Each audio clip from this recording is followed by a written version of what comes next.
आज हम इस वीडियो में शुष्क सेल को समझने वाले हैं।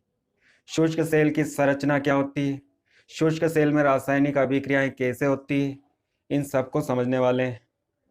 और शुष्क सेल को समझने से पहले हमें कुछ बातों को समझना होगा। सेल क्या करता है?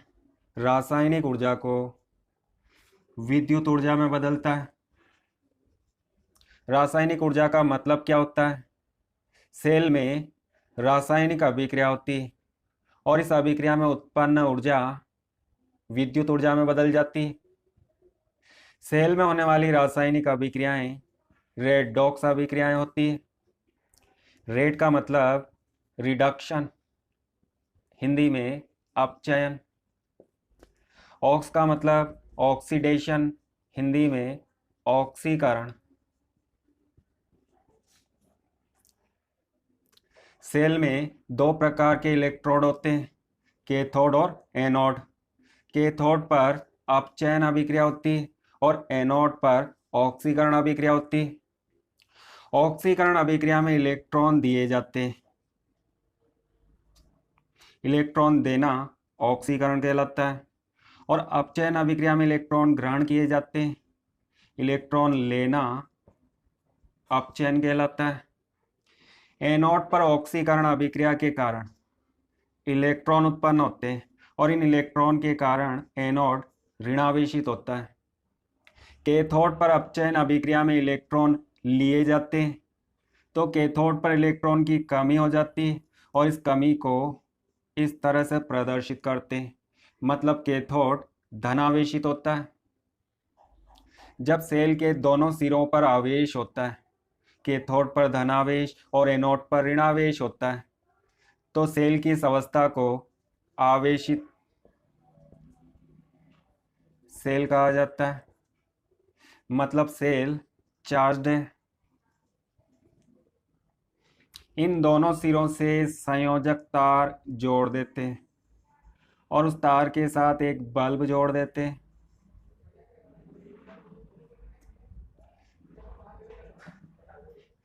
तार में धारा प्रवाहित होती है। तार में इलेक्ट्रॉन प्रवाहित होते हैं। चूंकि एनोड पर इलेक्ट्रॉन अधिक होते हैं तो एनोड से इलेक्ट्रॉन कैथोड पर जाते हैं और बल्ब जल उठता है। समय के साथ साथ धीरे धीरे एनोड का ऋणावेश कम होने लगता है, कैथोड का धनावेश कम होने लगता है और एक अवस्था ऐसी आती है जब आवेश बहुत कम हो जाता है, लगभग समाप्त हो जाता है, तो सेल की इस अवस्था को निरावेशित अवस्था कहते हैं। सेल निरावेशित हो जाता है, अंग्रेजी में इसे डिस्चार्ज होना कहते हैं। एनोड पर ऑक्सीकरण अभिक्रिया में दिए गए इलेक्ट्रॉन तार से होते हुए कैथोड पर अपचयन अभिक्रिया में ग्रहण किए जाते हैं। इस तार में इलेक्ट्रॉन गति करते हैं और इलेक्ट्रॉन की गति के कारण इस तार में विद्युत धारा प्रवाहित होती है, जिससे बल्ब जल उठता है।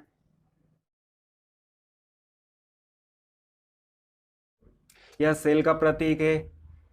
इस बड़ी लाइन को प्लस और छोटी लाइन को माइनस से प्रदर्शित करते हैं।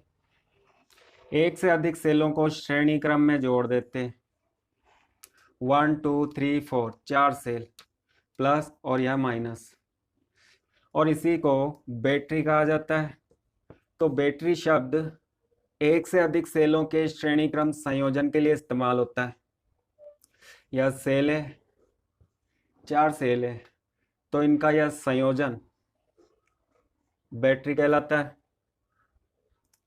सेल को उपयोग में लेने के बाद वह निरावेशित हो जाता है और निरावेशित होने के बाद सेल को हम दोबारा उपयोग में नहीं ले सकते, तो ऐसा सेल बेकार हो जाता है, इसे दोबारा आवेशित नहीं किया जा सकता। इस प्रकार के सेल को प्राथमिक सेल कहा जाता है। परंतु वह सेल जो एक बार उपयोग में लेने के बाद निरावेशित हो जाता है, डिस्चार्ज हो जाता है, उसका आवेश समाप्त हो जाता है, परंतु जब हम उसे विद्युत स्रोत से जोड़ते हैं तो सेल के दोनों सिरों पर आवेश उत्पन्न हो जाता है। सेल आवेशित हो जाता है। ऐसे सेलों को हम बार बार उपयोग में ले सकते हैं। इनको द्वितीयक सेल कहा जाता है। तो सेल या बैटरी मुख्य रूप से दो प्रकार के होते हैं। प्राथमिक सेल, इसे पुनः आवेशित नहीं किया जा सकता। द्वितीयक सेल, इसे पुनः आवेशित किया जा सकता है। प्राथमिक सेल में होने वाली रेडॉक्स अभिक्रिया केवल एक दिशा में होती है, क्योंकि यह सेल केवल रासायनिक ऊर्जा को विद्युत ऊर्जा में परिवर्तित करता है।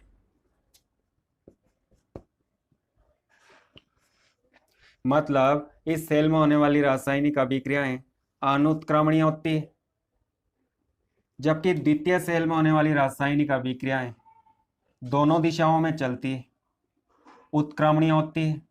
यह सेल रासायनिक ऊर्जा को विद्युत ऊर्जा में बदलता है,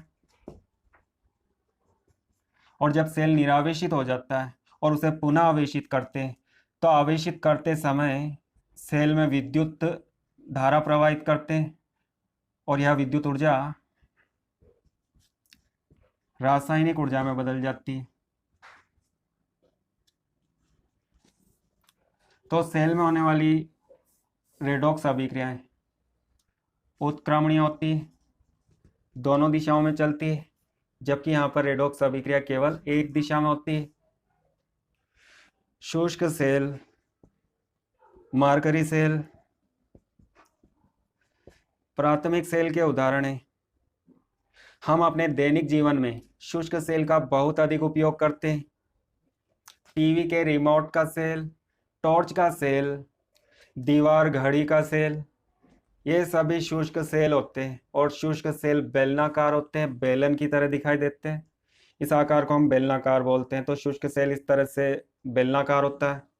मरकरी सेल, इसे बटन सेल भी कहा जाता है, और इसका उपयोग छोटे विद्युत परिपथ में किया जाता है।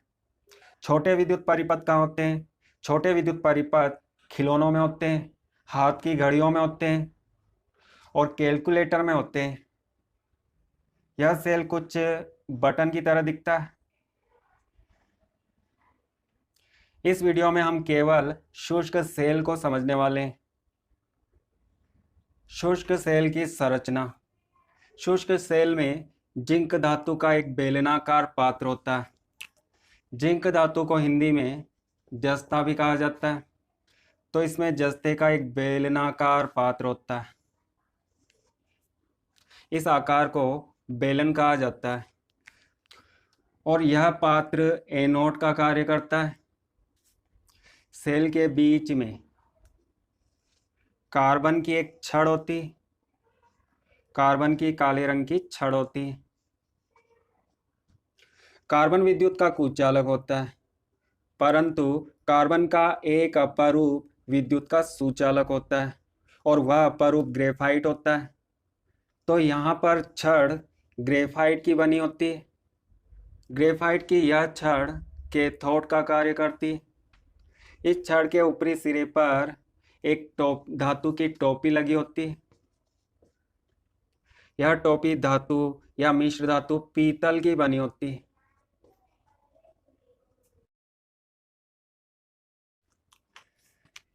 छड़ के समीप, छड़ के समीप, छड़ के चारों ओर इस स्थान में मैग्नीज डाइऑक्साइड और कार्बन का चूर्ण भरा होता है। यह मिश्रण काला होता है। जिंक धातु के पात्र और ग्रेफाइट की छड़, इन दोनों के बीच में इस स्थान में अमोनियम क्लोराइड और जिंक क्लोराइड का नम पेस्ट भरा होता है। यहाँ पर पेस्ट का मतलब गाढ़ा मिश्रण होता है, और नम का मतलब इस मिश्रण में कुछ मात्रा में जल भी होता है।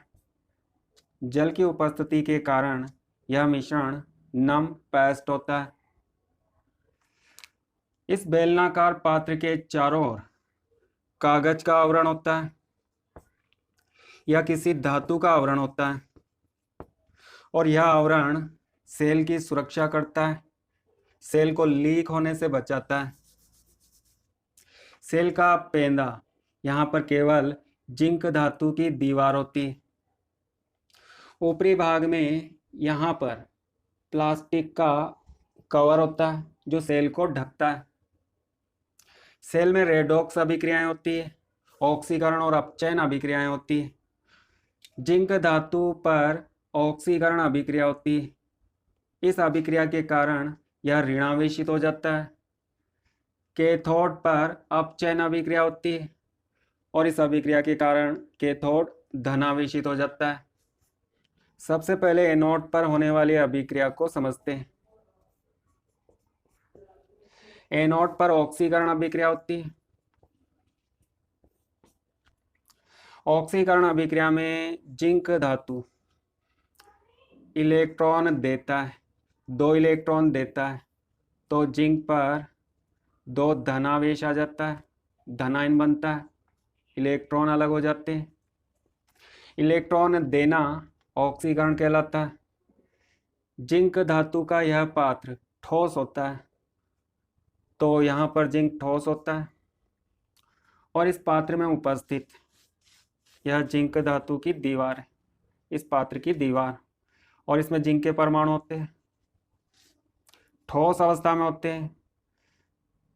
और जब ऑक्सीकरण होता है तो इस दीवार से जिंक बाहर निकलता है धनायन के रूप में, और इलेक्ट्रॉन इस दीवार में एकत्रित हो जाते हैं।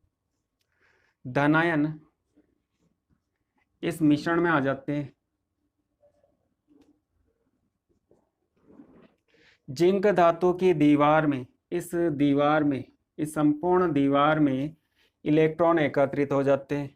इस कारण एनोड ऋणावेशित होता है। जिंक धातु के द्वारा दिए गए इलेक्ट्रॉन तार से होते हुए बाहरी परिपथ में जाते हैं और बाहरी परिपथ से कैथोड में जाते हैं। इलेक्ट्रॉन एनोड से इस बाहरी परिपथ में होते हुए कैथोड पर जाते हैं और कैथोड पर अपचयन अभिक्रिया होती है। अपचयन अभिक्रिया में इन इलेक्ट्रॉन को ग्रहण किया जाता है। इस विलयन में NH4+ आयन होते हैं और इस छड़ के समीप मैग्नीज डाइऑक्साइड होता है। तो इन दोनों के द्वारा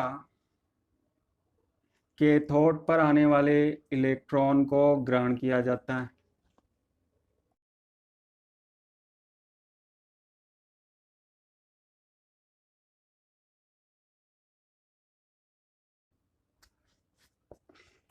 यह अपचयन अभिक्रिया है।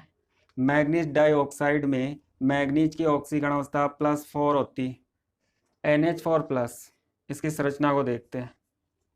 अमोनिया गैस, नाइट्रोजन पर एक एकाकी युग्म होता है H+ आयन। नाइट्रोजन इस एकाकी युग्म को इस H+ आयन को देता है और इसके साथ बंध बना लेता है और इसे हम NH4+ लिखते हैं, अमोनियम आयन। तो इस अभिक्रिया में यह बंध टूट जाता है और H+ अलग हो जाता है, तो एक उत्पाद अमोनिया गैस होता है।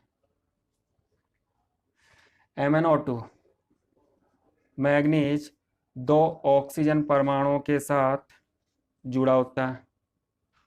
ऑक्सीजन की विद्युत ऋणता मैग्नीज से अधिक होती है, तो इन दोनों बंध में उपस्थित इलेक्ट्रॉन ऑक्सीजन के समीप आ जाते हैं। मैग्नीज पर 2 धनावेश आ जाता है और इसी तरह इन दोनों बंध में उपस्थित इलेक्ट्रॉन इस ऑक्सीजन के समीप आ जाते हैं, तो इस ओर से मैग्नीज पर 2 धनावेश आ जाता है। कुल धनावेश +4 होता है। यह मैग्नीज की ऑक्सीकरण अवस्था है। यहाँ पर एक बंध टूटता है और इस ऑक्सीजन के साथ हाइड्रोजन जुड़ जाता है।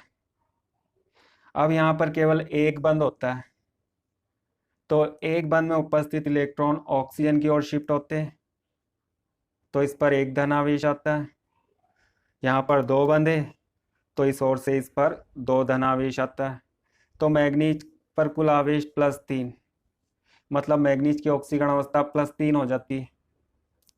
इस अभिक्रिया में मैग्नीज की ऑक्सीकरण अवस्था +4 से +3 हो जाती है। इस यौगिक को मैग्नीज ऑक्साइड हाइड्रोक्साइड बोला जाता है और इसे इस तरह से लिखा जाता है।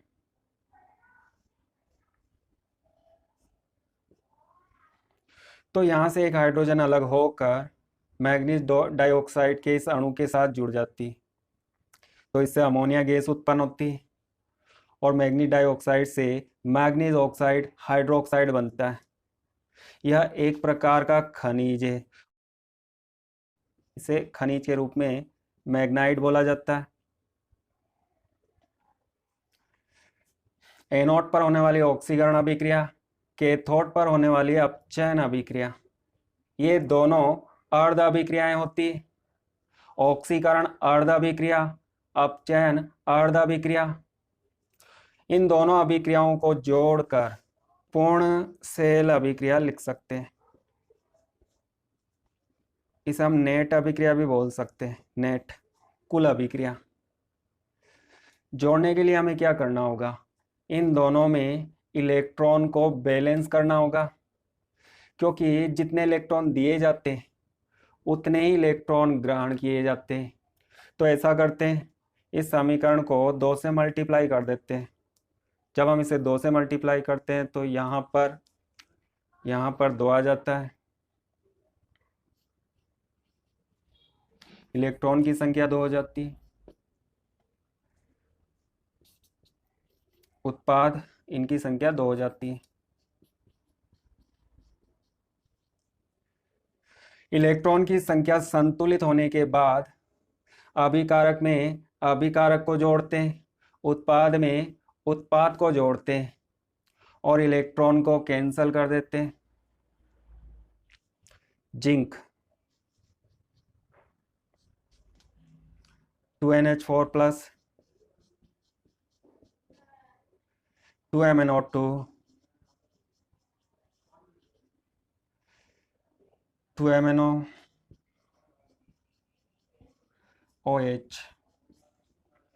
2NH3 और Zn+2।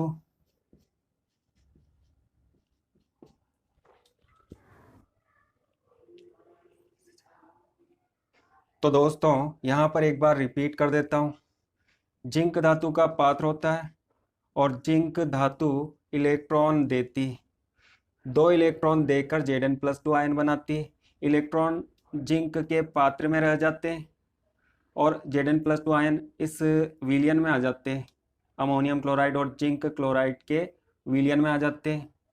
विलयन में आकर Zn+2 आयन इस अमोनियम क्लोराइड के साथ क्रिया करते हैं और यह धनायन और यह ऋणायन होता है। तो ये +2 आयन इस क्लोरीन के साथ जुड़कर जिंक क्लोराइड बनाते हैं। NH4 प्लस अमोनियम क्लोराइड से अलग हो जाता है और यह NH4 प्लस और मैग्नीज डाइऑक्साइड दोनों कैथोड पर अभिक्रिया करते हैं। जिंक धातु से इलेक्ट्रॉन बाहरी परिपथ से होते हुए कैथोड पर जाते हैं और कैथोड पर इलेक्ट्रॉन इन दोनों के द्वारा ग्रहण किए जाते हैं। कैथोड पर अपचयन अभिक्रिया होती। दोनों अर्ध अभिक्रियाओं को जोड़कर पूर्ण सेल अभिक्रिया को इस तरह से लिखते हैं। दोस्तों इसे लिखने का एक और तरीका है, इसकी संख्या 2 है तो इसे हम 2 बार लिख देते हैं।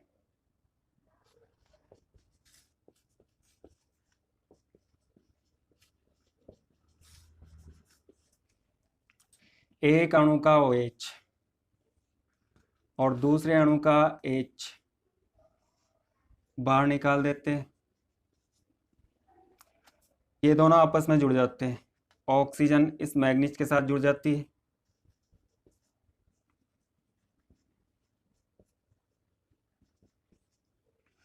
यह ऑक्सीजन इस मैग्नीज के साथ बंध बना लेती है और इसे हम लिख सकते हैं 2 मैग्नीज 3 ऑक्सीजन, मैग्नीज का ट्राईऑक्साइड, डाई मैग्नीज ट्राईऑक्साइड और जल का अणु अलग हो जाता है। तो इसके स्थान पर इसे हटाकर यहाँ पर हम इसे भी लिख सकते हैं।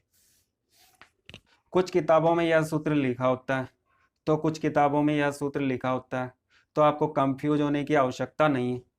इन दोनों में से किसी को भी आप लिख सकते हो। हमने देखा कि सेल में अमोनिया गैस बनती है, यह बदबूदार गैस है और इस गैस से सेल फूल सकता है। तो इससे बचने के लिए क्या किया जाता है?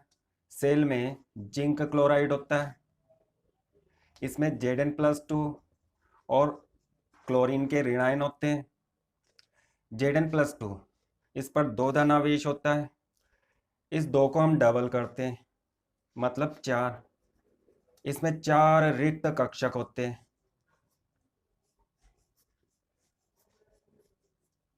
अमोनिया लिगेंड का कार्य करता है,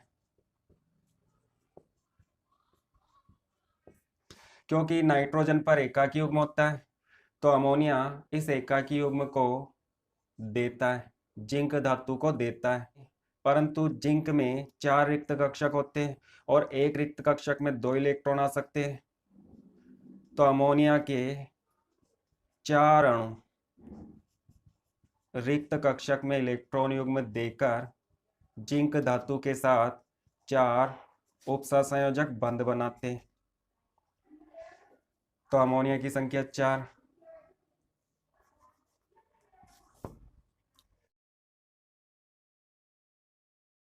जिंक धातु के साथ अमोनिया के 4 अणु उपसंयोजक बंध द्वारा जुड़ जाते हैं। जिंक पर 2 धन आवेश होता है, अमोनिया उदासीन अणु है, तो इस पर कोई आवेश नहीं होता। टोटल धनावेश 2 होता है, तो इस पूरे अणु का आवेश 2 होता है। यहाँ पर लिख देते हैं।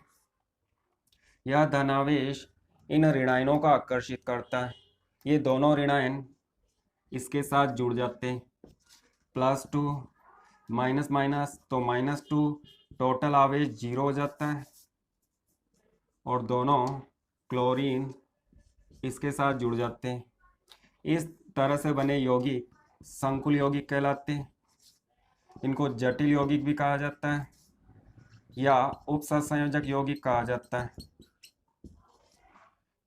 इन यौगिकों का अध्ययन अध्याय 9 में किया जाता है और इस अध्याय के सभी वीडियो बने हुए हैं, आप चैनल पर जाकर प्लेलिस्ट देख सकते हो। तो अमोनिया गैस यौगिक में बदल जाती है और ऐसा होने पर अमोनिया गैस से सेल को कोई नुकसान नहीं होता है।